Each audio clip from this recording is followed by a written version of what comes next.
लोगोफोर मोनसे भिडिअ लाना फैबावबाय बेनो जोङो YouTube एक्सचेन्ज एकाउन्टआव माबोरै गावनि बेंक एकाउन्टखौ सोनो हायो बेनि सोमोन्दै बे भिडिअखौ खालामनाय जादों।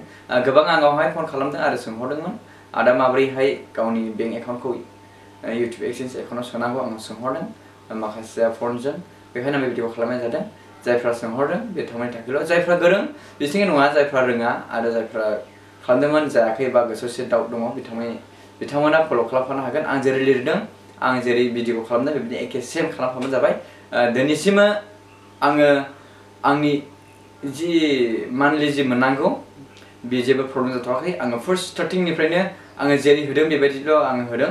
आङो गोसोआव एसे डाउटमोन सिगांहाय जागोन जाया आङो एसे डाउट खालामदोंमोन। दा उनावहाय आङो जेब्ला पेमेन्टआ आंनि एकाउन्टआव हाबदों ट्रेन्सफार जादों अब्ला आं गोजोन मोनदों। बेबायदिनो सेम नोंथाङा जुदि खालामफायोबा नोंथाङाबो जेबो प्रब्लेम गैयाजासे बेबायदि मोनगोन। लोगोफोर बिदिबा दिनैनि भिडिअखौ मबाइल स्क्रिननि गेजेरजों जोङो सोलोंनानै जानांगौ नोंथाङा YouTube एकाउन्ट खुलिनायजों लोगोसे एक्सचेन्ज एकाउन्ट खुलिनानै लाफाखादों। जुदि YouTube एकाउन्टजों एक्सचेन्ज एकाउन्टजों लिंक खालामाखैब्ला बे जानाय नङा। जानांगौ नोंथाङा खालामना लाबाय। जुदि नोंथाङा खालामना लाबायब्ला जायखिजाया मबाइलाव मोनसे ब्राउजार खेवदो, क्रोम ब्राउजार नङाब्ला अपेरा मिनि जायखिजाया मानो आङो अपेरा मिनि खेवबाय।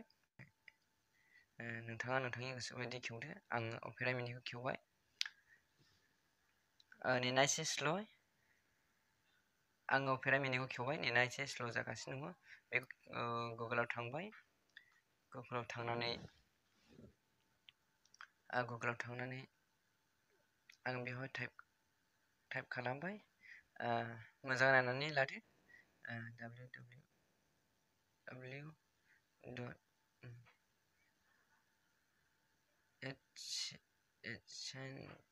ओंखारखाबाय नै .com बेयाव आं क्लिक होनानै होबाय। बेनिफ्राय आङो बोख्लायबाय। नैबाहाय मोननै दङ गुगोल एक्सचेन्ज आरो गुगोल एक्सचेन्ज गाहायनिहा आङो थुनानै होबाय। गाहायनिहा थुबाय।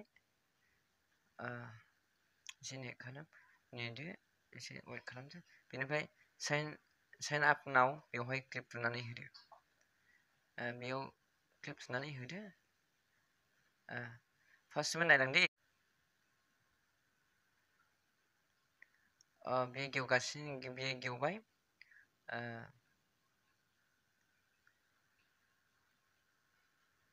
गेवबाय। बे गेवबाय नैबेबायदि गेवगोन। बिदि गेवखांनायनि उनावहाय नोंथाङा क्रोमआव खालाम सुबिदा बायदि खालामनो गोसोबा। बेनिफ्राय नैबे गोजौ हमनि खाथियावहाय मोनथाम लाइन दङ बेयाव थुदो। बेनिफ्राय फैयै गाहायावहाय पेमेन्टआव क्लिक खालामनानै होदो। पेमेन्टआव खालामनायजों लोगोसे गेवगासिनो दङ।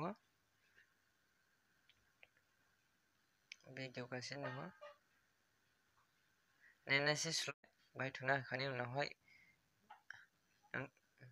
नोंथांनाव बेबायदि जागोन नै एड पेमेन्ट मेथड नैबाहाय थुनानै होदो। जुदि बाहाय थुखांनायनि उनावहाय दसे थानानै मोनसे गेवगोन। दसेनि उनाव गेवगोन। नै नोंथाङा जुदि बेयाव थुनानै होबाय बेबायदि गेवगोन। नोंथाङा मोजाङै नायदो। मोजाङै नायनानै बुजिना लादो।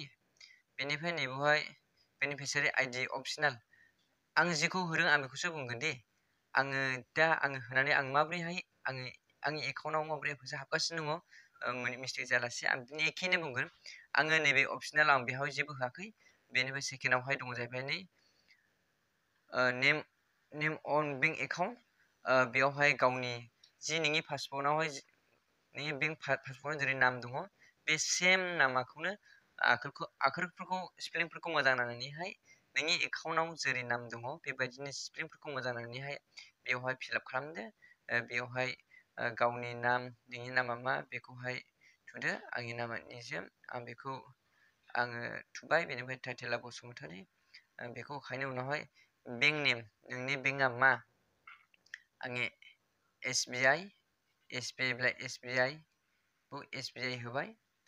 आङो जेरै होदों बिदिबानो होगोन। आङो बाहाय SBI होबाय। बेनिफ्राय नैबाव IFSC कड बेखौहाय नोंनि बेंक पासबुकनि आगदाथिं खनायावहाय बेखौ मोनगोन। SBI N 000 ओमफ्राय 7171 बे क'डखौ होबाय बेयाव जोंना जुदा बेयाव नोंथांनिखौ होबाय बेनिफ्राय सुइफ्ट क'ड बयनिबो गोसोआव गोनांसिना बे सुइफ्ट क'ड दा बेखौहाय नोंथाङा बेंक मेनेजाराव थांनानै नोंथाङा बबे बेंकनि ब्रान्च बेयाव थांनानैहाय बेनि एफसि क'डखौ बिना लायदो जोंना धालिगाव ब्रान्च जोंना धालिगाव लायदों बङाइगावना बङाइगाव आरो गुबुना गुबुन बाक्साना बाक्सा जायखिजाया मानो